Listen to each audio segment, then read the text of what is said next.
Dan jangan berpikir kalau di luar pemerintahan itu selalu akan ngerecokin, tidak. Jangan.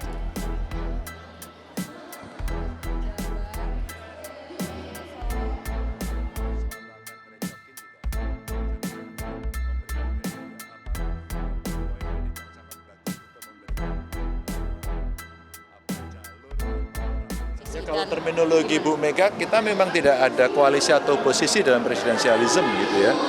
Tapi keputusan Rakernas nanti yang akan disampaikan. Tunggu saja hasil terakhirnya itu. Pasti komunikasi bisa kita lakukan. Kan kita tidak bersaing antar partai dalam konteks kebangsaan. Kalau konteks kebangsaan antar anak-anak bangsa ini ya sama, kita bisa bicara. Tinggal posisinya siapa yang ada di dalam pemerintahan, siapa yang di luar pemerintahan. Dan jangan berpikir kalau di luar pemerintahan itu selalu akan ngerecokin, tidak. Jangan-jangan akan memberikan kredit ya, poin-poin kredit yang sangat bagus untuk memberikan jalur atau rambu-rambu yang jalannya pemerintah akan bisa lebih baik sesuai cita-cita. Berarti yang nantinya gitu, akan di luar pemerintahan? Ya? Artinya akan di luar pemerintahan? Kamu tunggu hasil akhir Rakernas.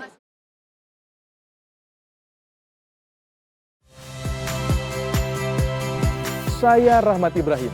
Saksikan program-program Kompas TV melalui siaran digital, pay TV, dan media streaming lainnya. Kompas TV, independen, terpercaya.